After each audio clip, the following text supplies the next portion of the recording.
Maravilhosa graça, teu amor que não falha, tomou o meu lugar, levou a minha cruz, teu sangue me salvou, minha dívida pagou. Jesus, eu canto, porque hoje livre sou. Com as suas palmas, cantemos juntos. Maravilhosa graça, declara, teu amor que não. Deus não rejeita a oração. Oração é alimento.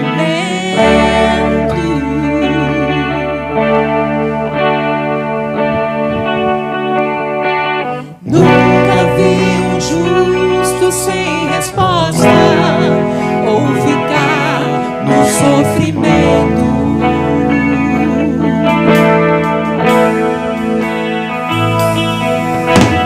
Basta somente esperar o que Deus irá fazer.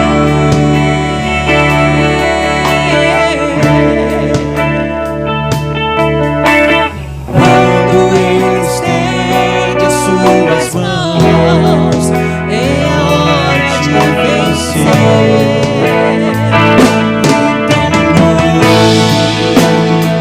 Simplesmente não ouve, Tá chorando, não ouve, precisando, não ouve, tá sofrendo, não ouve, não importa, não ouve, seu louvor invade o céu.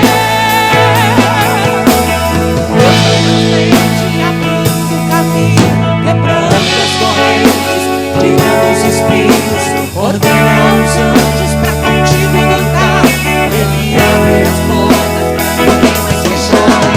Deus prepara pra quem nele confia. Caminha contigo de noite e de dia. As suas mãos, sua bênção chegou. Começa a cantar com muito louvor, com muito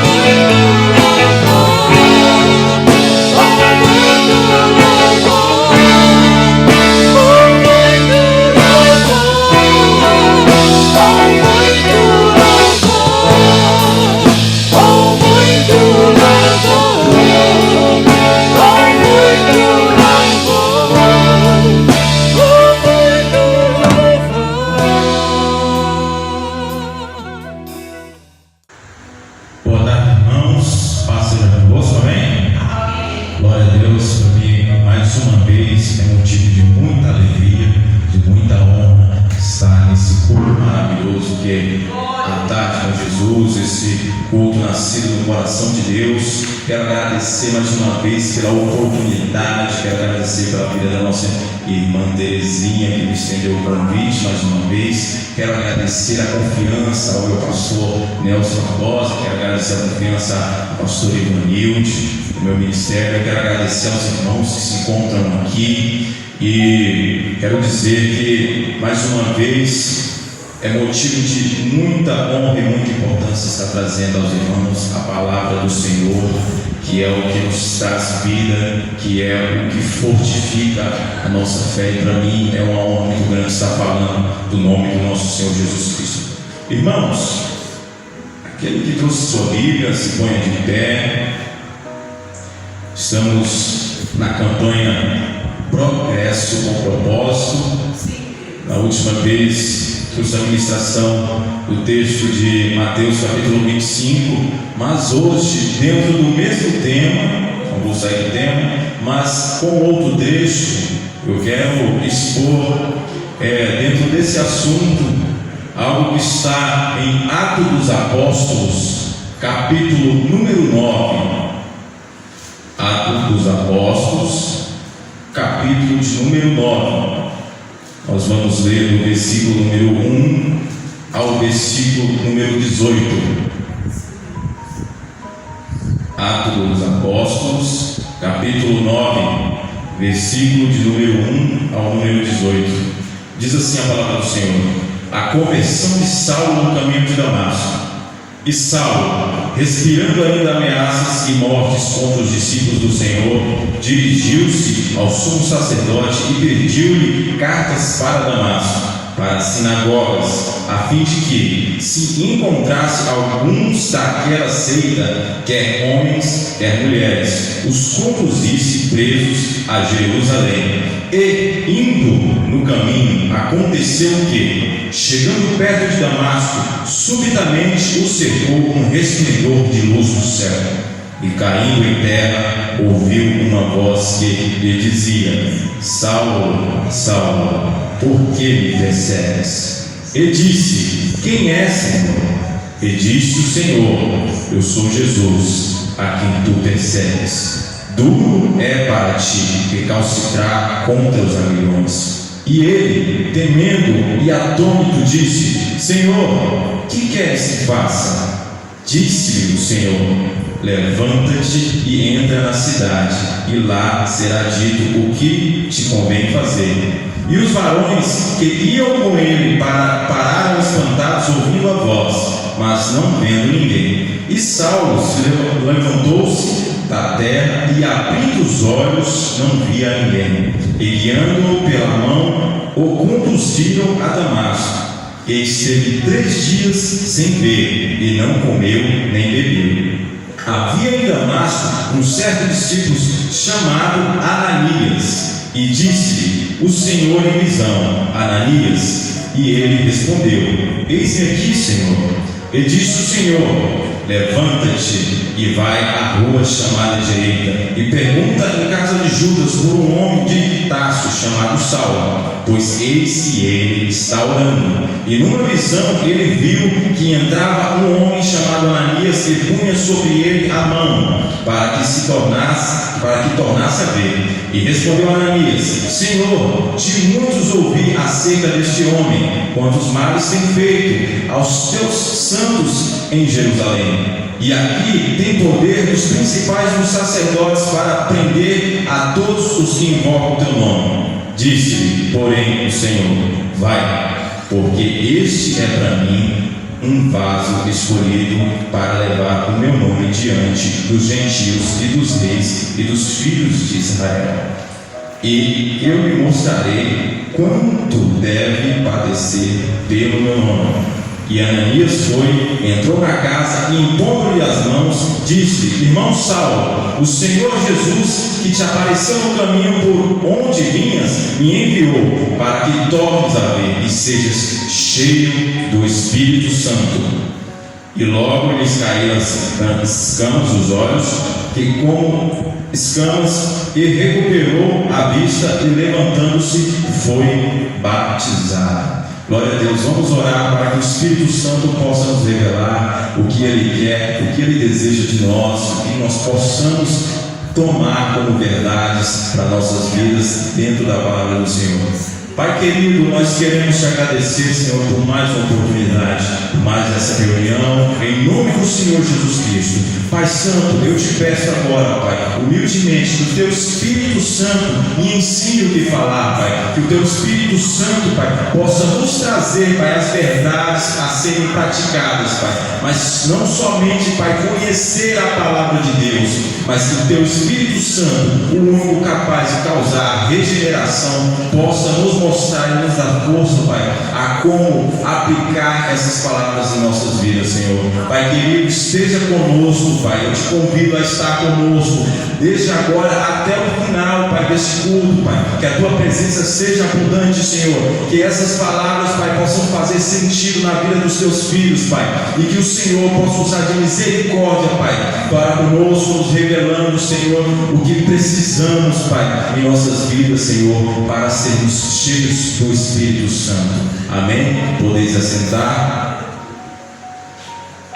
Irmãos, a campanha chama-se Progresso com Propósito. E meditando em algo que tratasse desse assunto, eu consegui identificar aqui no capítulo 9 de Atos dos Apóstolos algo relacionado a isso. E por isso o tema da minha mensagem de hoje é levantados para um propósito. Eu quero mostrar aos irmãos que quando o Senhor Jesus Cristo levanta homens, Ele não somente os levanta, mas os dá um propósito. E por isso eu quero falar um pouco sobre esse texto, acerca de quem o texto se fala, acerca de quem são as pessoas aqui mencionadas no texto. Então, o que o texto está dizendo? No versículo de número 1, o texto fala sobre o início de uma perseguição contra a igreja do Senhor Jesus Cristo, através de um jovem judeu chamado Saulo, da cidade de Tarso da Cilícia. Saulo não era qualquer judeu, Saulo não era qualquer jovem, Saulo era um homem versado na teologia, Saulo conhecia e compreendia das Escrituras. Mas no versículo de número 3 e número 4 nós vamos ver que essa perseguição ela é interrompida através do encontro do perseguidor com o perseguido. Saulo encontra o Senhor Jesus Cristo, dono dessa igreja, de todas as outras dessa terra. E nesse encontro, essa perseguição ela acaba sendo parada. Por quê? Porque o perseguidor ele descobriu que não sabia a quem ele estava perseguindo. E nós vamos ver que no versículo de número 6, ele, sem ter o que fazer diante do nosso Senhor Jesus Cristo, daquele a quem ele perseguia, ele recebe uma nova direção do Senhor e um novo propósito. E no versículo de número 8, o encontro com Jesus causou sequelas a Saulo, porque ele perde a sua visão. E no versículo 10 até o número 18, Jesus levanta o discípulo Ananias, para que através de uma imposição de mãos devolvesse a visão a Saulo e o batizasse do Espírito Santo. Agora eu quero falar e compreender um pouco de uma pessoa aqui dessa história, uma pessoa desses fatos aqui que ocorreram. Eu quero falar do Saulo, o perseguidor da igreja. E eu quero fazer aqui, comparar aqui quem era Saulo antes do encontro com Jesus e quem foi Saulo, que se tornou Paulo, depois do encontro com Jesus Cristo. Pois bem, Saulo, antes do encontro com Jesus, era um jovem treinado por um dos melhores doutores da lei da época, conhecedor das Escrituras e praticante do judaísmo. Saulo, ele não somente era uma pessoa com quem conhecia as Escrituras, Saulo, ele era praticante do judaísmo e testemunhou e aprovou o apedrejamento do diácono Estevão. Saulo concordou com a morte do diácono Estevão, que foi amada pelos judeus que não concordavam com a doutrina pregada pelo nosso Senhor Jesus Cristo e nem pelos discípulos. Saulo, ele ficou com as capas daqueles que apedrejaram o jovem diácono Estevão.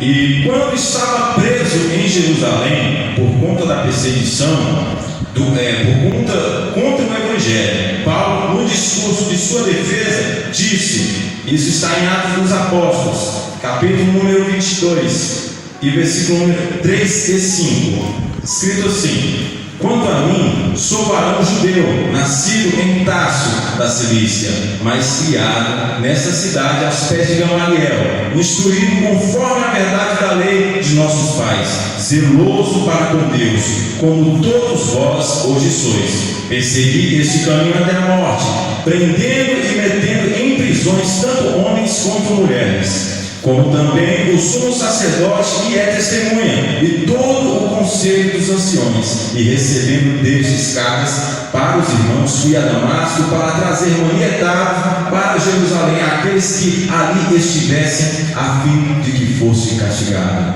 Foi isso que Paulo disse em sua defesa, como ele agia, como perseguia a igreja de Cristo. Agora eu quero ver com vocês quem foi Paulo, que depois do encontro com Jesus teve sua regeneração.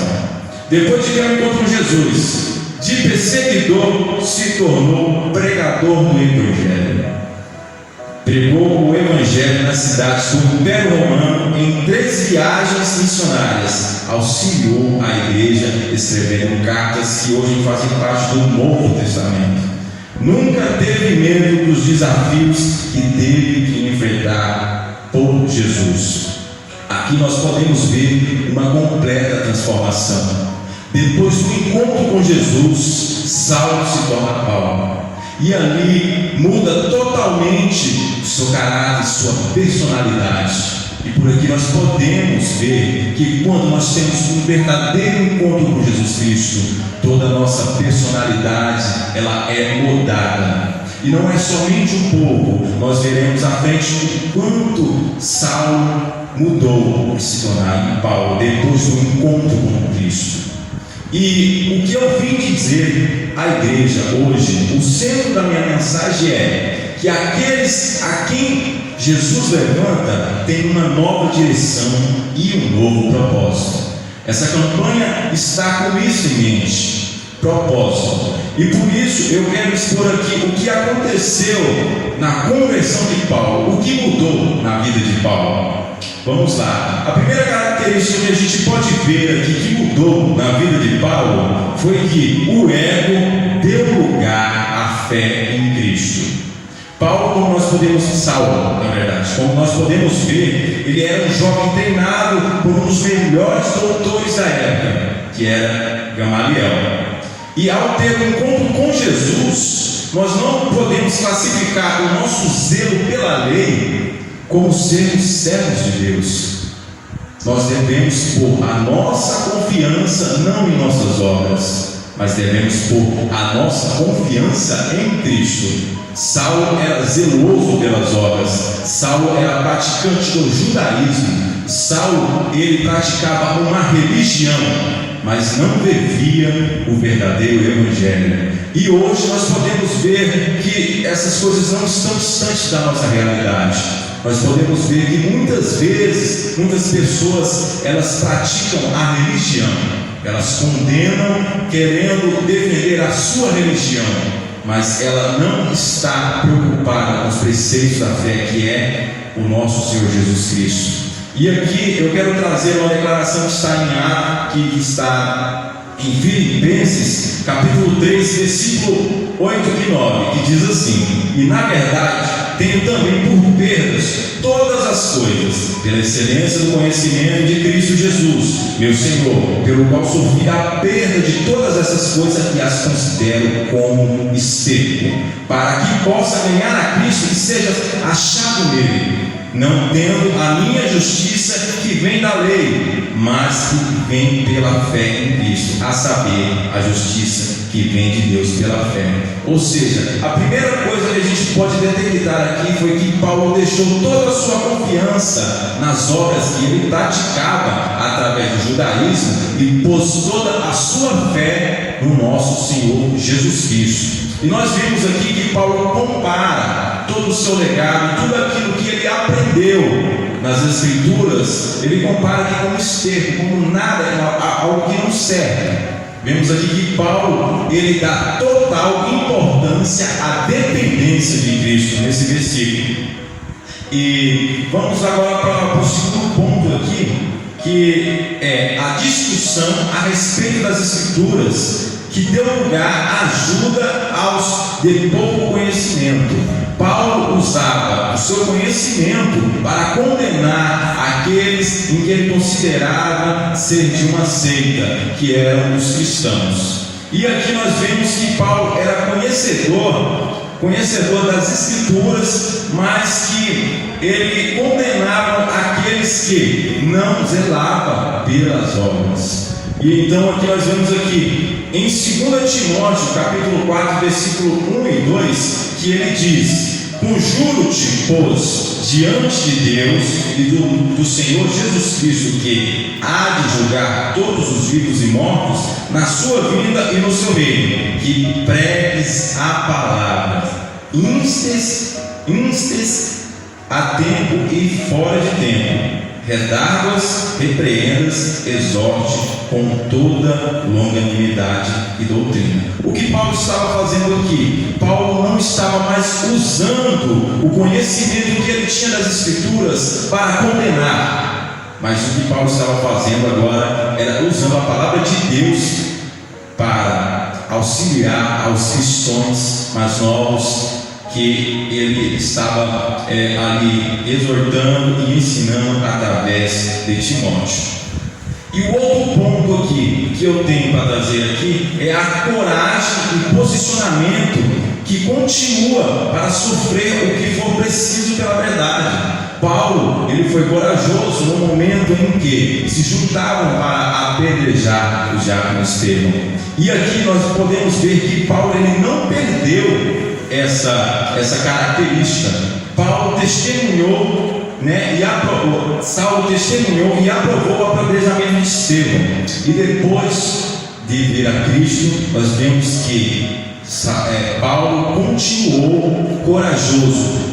Tanto é que pregava ali em muitas cidades do Império Romano. Nós sabemos que o Império Romano proibia qualquer tipo de pregação. Então Paulo ele não hesitou no momento de mostrar a sua coragem. Paulo ele não hesitou, ele pregou o Evangelho. E olha o que ele diz aqui: porque para mim o viver é Cristo e o morrer é ganho. Mas se o viver na carne me der fruto da minha obra, não sei então o que devo escolher, mas de ambos os lados estou em aperto, tendo desejo de partir e estar com Cristo, porque isto é ainda muito melhor, mas julgo mais necessário, por amor de vós, ficar na carne. O que Paulo está declarando aqui é que ele preferiria não estar vivo. Paulo preferiria estar com Cristo. Mas o que ele diz aqui é que para esse mundo tudo já não tinha mais sentido para ele, era somente o viver em Cristo. Tanto fala que morrer para ele era lucro. Mas aqui o que acontece? Ele vê que estando vivo poderia dar frutos, poderia converter pessoas, poderia pregar o Evangelho. Então ele fica nesse impasse, querendo estar com Cristo, mas ao mesmo tempo querendo executar a obra de Deus, querendo falar do amor de Deus.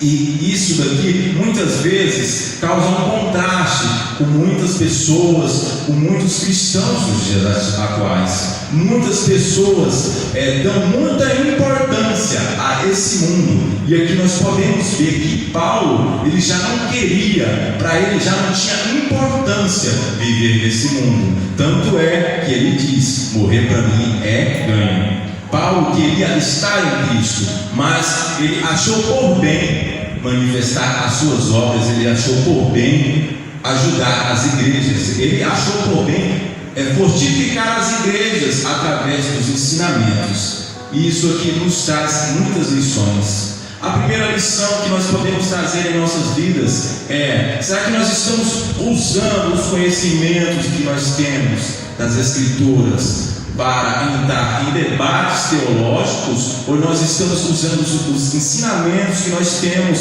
para ajudar irmãos mais novos na fé, ou até mesmo aqueles que não conhecem o Evangelho? Porque aqui, muitas vezes a gente presencia nos dias atuais pessoas que têm doutorado, pessoas que sabem muito, mas entrando em discussões, pessoas que entram ali em contenda por conta de algo errado, mas a gente não vê essas mesmas pessoas falando do amor de Cristo àqueles que não conhecem. Será que nós estamos tendo essa atitude que foi a atitude que Paulo teve ao se converter? Será que nós estamos pregando aquilo que a gente sabe, que nós conhecemos, nós estamos usando para o bem ou para algo que não irá manifestar aí algo de bom para o reino de Cristo? Essa é a primeira reflexão que nós trazemos. A segunda reflexão que nós podemos trazer também é que muitas vezes nós deixamos o nosso ego falar mais alto.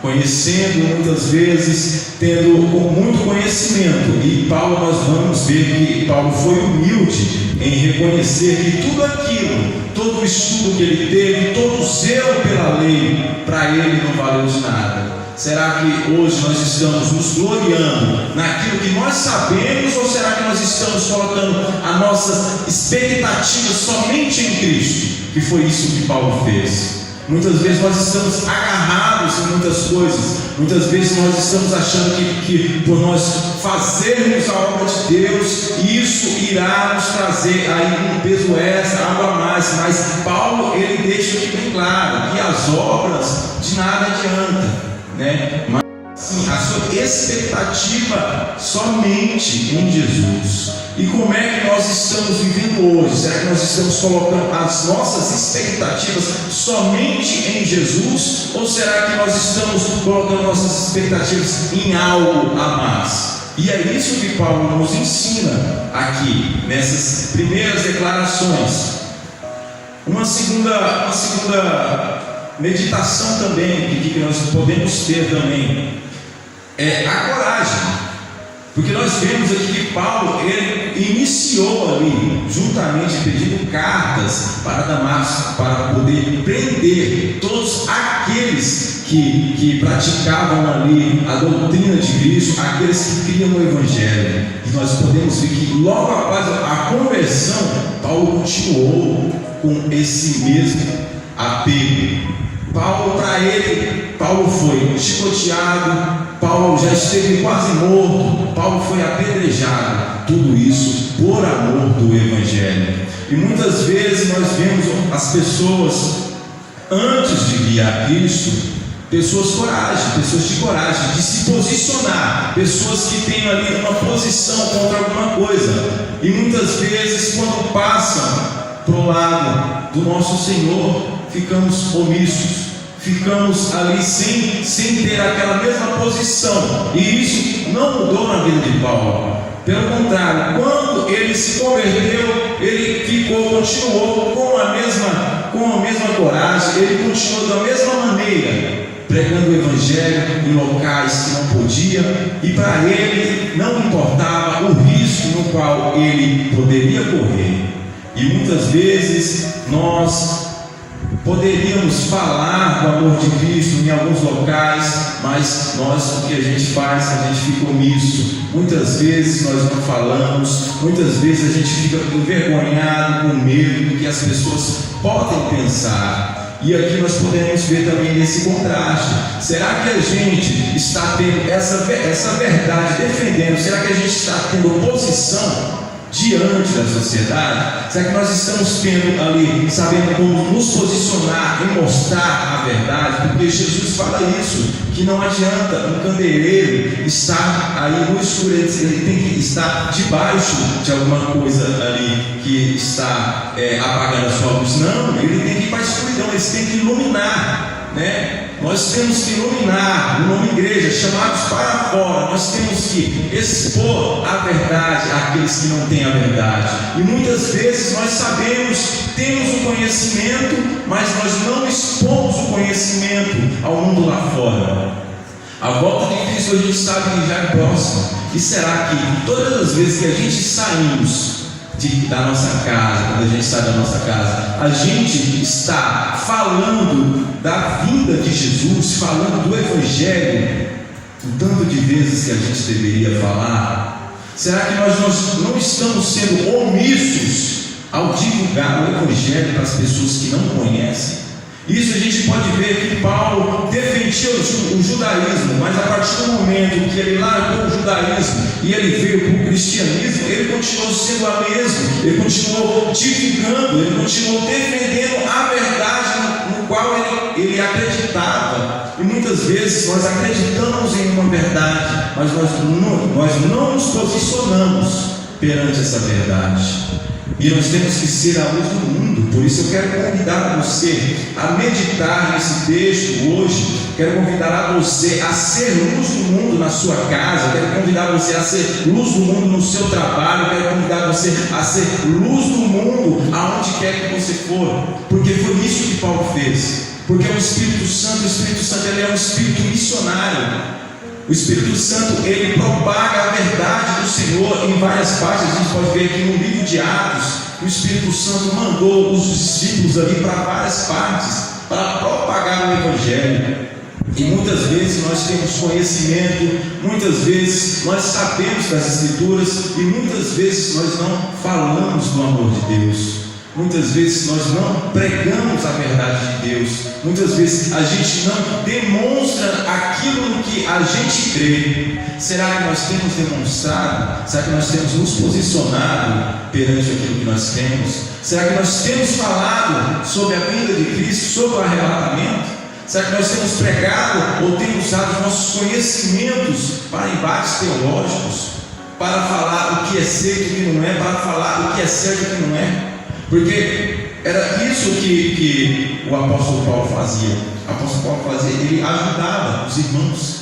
Ele mandava cartas, e tanto é que até hoje suas cartas estão aqui no Novo Testamento. Paulo escrevia para ajudar os irmãos na fé. E muitas vezes nós temos o conhecimento, mas nós não fazemos isso. Eu quero convidar você a adotar uma pessoa para falar de Jesus para ela. Quero convidar a você a falar de Jesus para as pessoas. Eu quero convidar a você a ter esse espírito missionário, que é falar do Evangelho. E muitas vezes a gente nos coloca para baixo, achando: mas eu não sei falar, eu não sei pregar, eu não sei fazer isso. Mas você sabe falar o que você crê. No que você crê? No que você crê?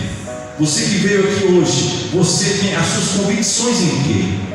É hora de colocar essas suas convicções, explanar essas suas convicções. A sua fé vem através de quê?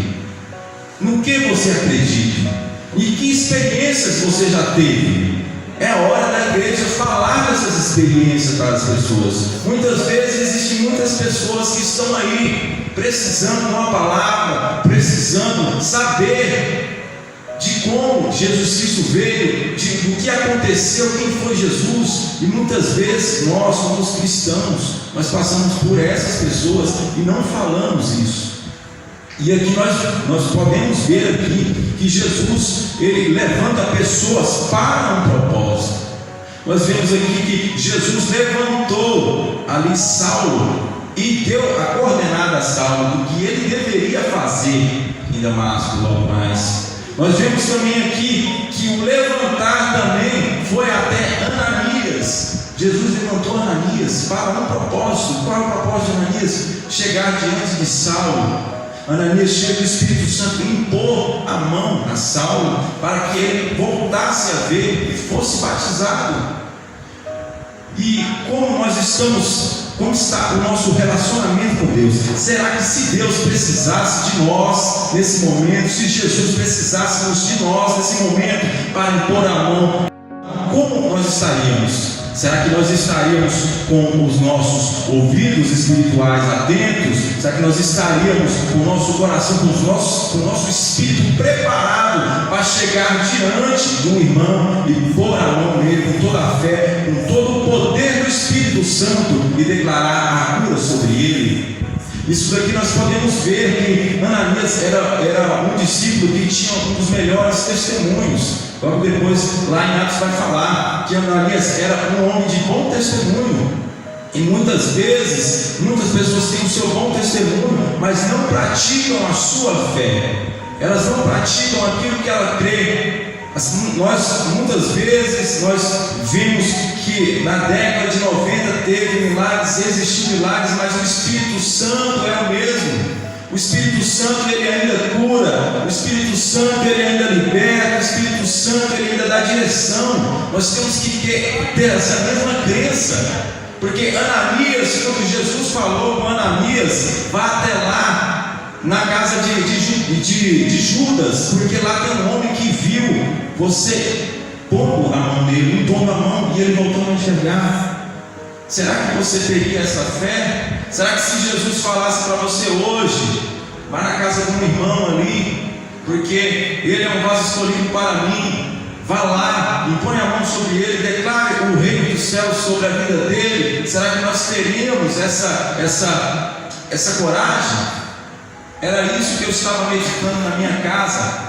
Hoje em dia nós estamos com a fé muito apagada. Hoje em dia nós precisamos cada dia mais ter essa convivência com o Espírito Santo, porque muitas vezes nós falamos que muitas vezes na época anterior teve milagres, existiu milagres, mas nós podemos crer e declarar isso através de uma comunhão com o Senhor Jesus Cristo. Por isso eu quero convidar você a ter a sua comunhão, para que nós possamos ser como Ananias teve essa convivência com Jesus. Poderemos andar em oração para um dia que Jesus precisar de nós para manifestar o seu reino, nós possamos dizer igual Ananias: eis-me aqui, Senhor. Por isso eu quero lhe convidar a ficar de pé. Eu quero convidar você a fazer uma oração para que nós possamos viver um avivamento, para que nós possamos viver e contemplar as ações do Espírito Santo na nossa vida, da mesma maneira que aconteceu aqui nas Escrituras, porque o nosso Deus, Ele é imutável.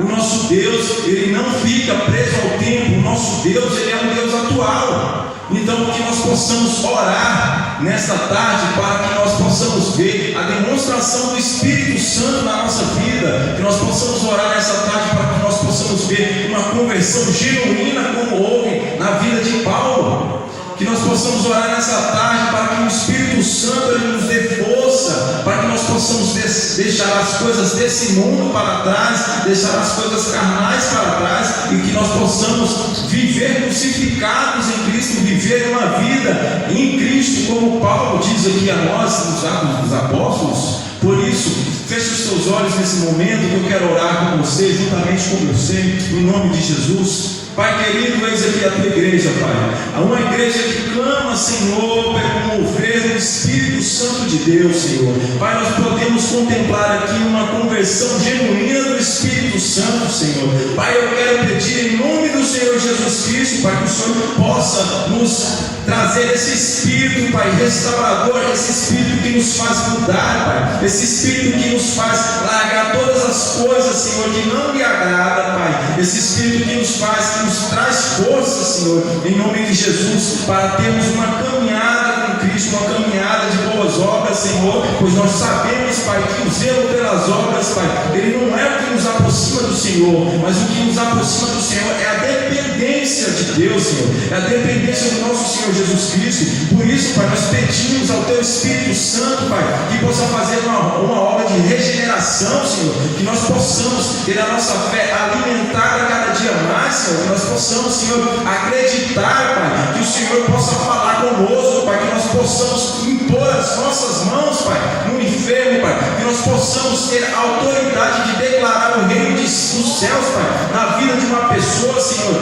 Ó Espírito Santo de Deus, Pai, nós cremos no Teu batismo, Senhor, nós cremos, Senhor, que o Senhor pode trazer, Pai, uma renovação, Senhor, nesses tempos, Pai, nós cremos, Senhor, no Teu Espírito, Pai, a igreja, Pai, crê no Teu Espírito, Pai, que pode trazer, Senhor, em nome de Jesus, Pai, um renovo, Pai, nós cremos, Senhor, no Teu Espírito, e por isso nós pedimos, Pai querido, que o Senhor possa nos dar para uma demonstração do Teu Espírito Santo, que o Senhor possa nos fortificar a nossa fé, Senhor, para que nós possamos lhe buscar, Pai querido. Nós te pedimos e anseiamos, Pai, para que o Senhor nos traga força, para que nós possamos praticar, Pai, as verdades, Pai, que está na Tua palavra, Senhor, e não ser somente, Pai, pessoas que conhecem, Pai, mas não praticam, Senhor. Que hoje isso possa mudar em nossas vidas, Senhor, que hoje possa haver, Pai, um mover em nossas vidas, que hoje possa, Pai, haver uma transformação, que hoje possa, Pai, em nome de Jesus, Pai, haver, Senhor,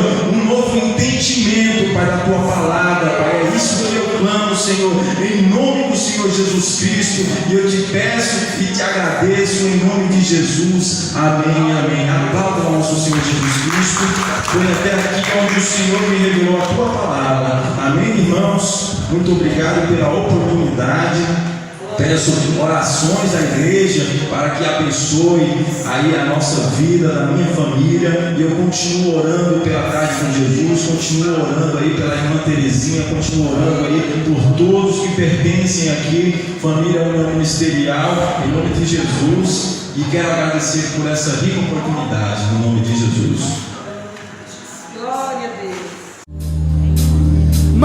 maravilhosa graça, teu amor que não falha, tomou o meu lugar,